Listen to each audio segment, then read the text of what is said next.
Do you like EQ spectrum analyzer displays, amp dyno tests, old school car audio? I bet most of you do. Well, make sure you stick around because we have something interesting to show you today.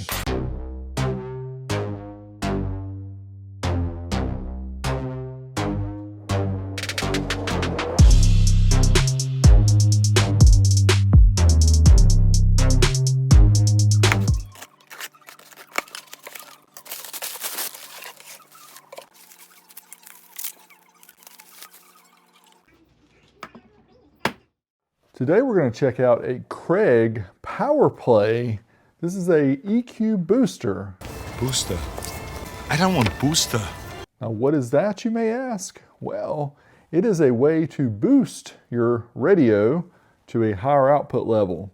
In some cases using your radio's speaker leads going into this amp and then boosting it up if you only have 3, 4, 5 watts per channel. Or if you have RCA outs, you can go straight into this and boost your power. Now uniquely about this Craig, most of them had sliders, manual sliders, but no friends, this one's digital. It has a display with 7 bands of equalization, fader control, volume control, all that good stuff. Stick around, we're going to learn out a lot more about this. We'll even test it on the amp dyno and see how it does. In 1963, Craig Electronics was incorporated and formally established as a manufacturer of home and car stereos. By the late 1960s, Craig enters the 8-track tape playback and car stereo market, achieving significant success and helping to popularize automotive audio at accessible price points. In the 1970s, the company emphasizes market visibility, including celebrity sponsorships for stereos, the Beach Boys, Ray Charles, Ringo Starr, Emerson, Lake and Palmer, and more. It also broadens its product portfolio across consumer electronics, including alarm clocks, calculators, home audio, and car audio during this time.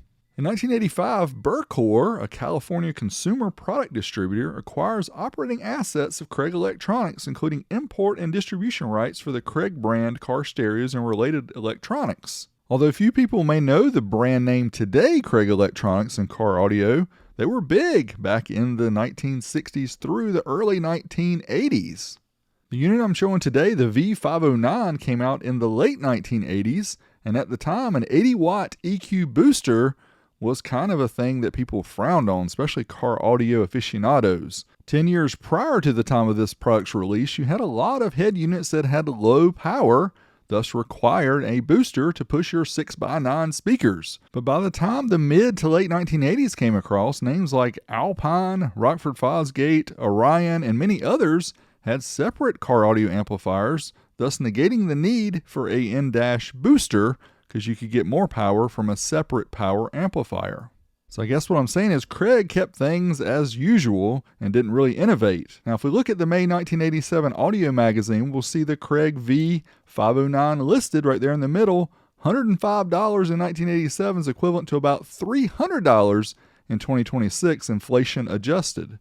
Now we'll take a closer look here at the unit, go over all the different features included with this V509 Powerplay. Here I'll point out some of the features on the Craig Powerplay EQ booster. Volume control is here. Fader control from front to rear is here. Power on and off. EQ or defeat. So in other words, if you just want to have with no additional sound boost from the EQ, you can just turn that off. That does not turn off the booster itself. This is the power for the booster. We have the level curve. When you push this one in, it lets you adjust the levels if these were actually working properly. Then we have the 7 displays from 60 Hertz up to 15 kilohertz from 0 to plus 12 dB. That's your spectrum analyzer. And these buttons here are supposed to let you adjust the level up or down based on how much boost or cut that you would like.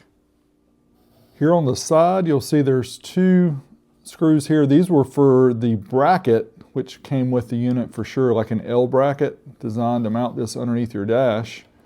I didn't show you the bottom. Here on the bottom, press this button to reset. EQ setting in case of up and down do not function properly. Okay, well they don't function properly, and I have pushed a button. It doesn't seem to help the issue. Here we can see Craig model number V509, 12 volt negative ground, For location of your nearest service station, contact your dealer or call blah, blah, blah. Craig Consumer Electronics Corp. They are based out of 921 West Artesia Boulevard in Compton, California. We'll have to pull that up on the screen and see what that is today. Yes, as we can see here as we zoom in Compton, California, by the late 80s, the rappers were talking about Alpines and other names and not mentioning Craig. So even though this was based out of Compton, it looks like this is about a 100,000 square foot facility here, which looks to be still in place. The rappers did not approve of Craig in their vehicles, unless there's a song I missed. If there is, let me know below. But it was made in Taiwan. And then caution, use ungrounded speakers only. There's a serial number, starts with an 87, so we're going to assume this unit was made in 1987. So very, very cool here with the Craig Powerplay V509. On the back of the unit, starting here on the left, the yellow and gray wires, these are your speaker outputs. Now, these originally came with this style of Molex plug, which generally was used for the high level input. So when I first hooked it up, I thought this was high level and not speaker outs, but this is actually the speaker output.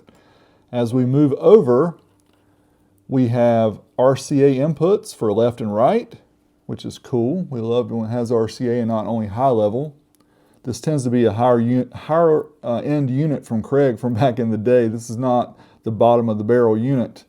Then we have the power, which is the red wire, and we have the turn on, which is the orange. Now there is a fuse in here. I haven't taken out to see, but it's probably a 10 amp fuse. And then of course we have the ground wire. Here it's actually two wires twisted together, give it a little bit more gauge. And then the gray and green wires, these are your speaker level input. So if you're coming from a low power head unit, this is what you want to use for your signal coming into the booster. Yo, yo, yo, it's the BTA. Blue Thunder amplifier blasting all day. Designed by Ryan, made in the USA. We're bringing that sound, no distortion, no delay. 300 watts, my ride like a concert hall. Blue Anodars, shining brighter than y'all. Bipolar transistors, yeah, I'm nerding a bit. Thunder EQ, baseline got my subs legit. Yo, crank it up, man, the bass don't stutter.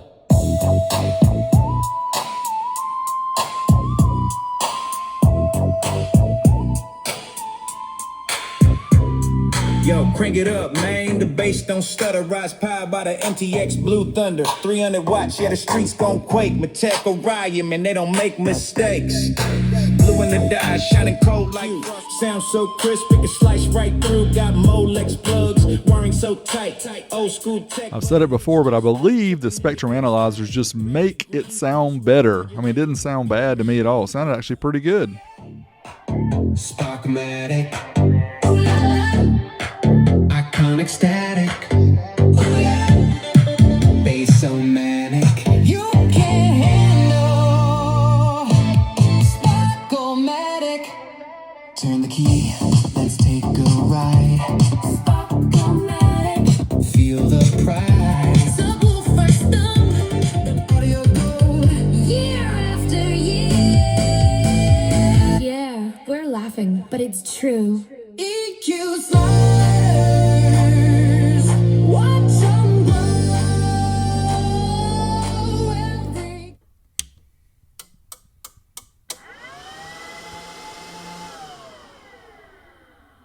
How much power can this 80-watt booster make? Let's find out. I'm gonna let you watch the booster and the lights, and then I'm gonna show you the dyno. Here it goes. Oh, check it out, 1 kilohertz right in the middle. It's kind of killing it. And there we go. 15 watts on the left, 12 watts on the right at 14.24. Now that is the certified test. So let's try it up to clipping. I'll reset the track here. And let's try it again. Again, we're gonna watch the lights here in the middle light up on the EQ booster. Here's your 1 kilohertz. We're missing one of those LEDs. What are we gonna get? Oh, exactly the same. 15 watts on the left, 12 on the right. Absolutely obliterating the dyno here. It's heating up beyond control. But we're gonna keep going, my friends. Yes, we're gonna try the dynamic track, which is track 2 on the disc. We'll start it up, and again, we're gonna show the LEDs jump. Boost, boost, boost, boost, boost, and here it comes. And exciting as it can get. Exactly the same. 15 watts on the left, 12 watts on the right. Rocking your house. Again, this is a 4-channel, so that's literally 12 watts by 4. And according to the rating here, that's much better than I expected. I was expecting less than 10 watts, so pretty good overall, Craig. What about we try it with some music? For this segment, we have some classic Billy Ocean. Get out of my dreams, get into my car. That is just relevant here for Craig. Let's go ahead and start it up. You can see all the lights are flashing because we don't have it set right for the shutter speed. But there's the power. 16 watts, 14 watts. So there we have it. We confirmed pretty much what the dyno said, and that's with the musical test. So not terribly bad. Back in the day, head units would have maybe 4 or 5 watts per channel, so this would boost up your sound some. Pretty cool, Craig. Now we'll attempt to take the top cover off so we can get a closer look inside the amp. These are usually clamshells. There's usually two screws on the left, 2 screws on the right at the top, and then we usually will open up, so we'll see.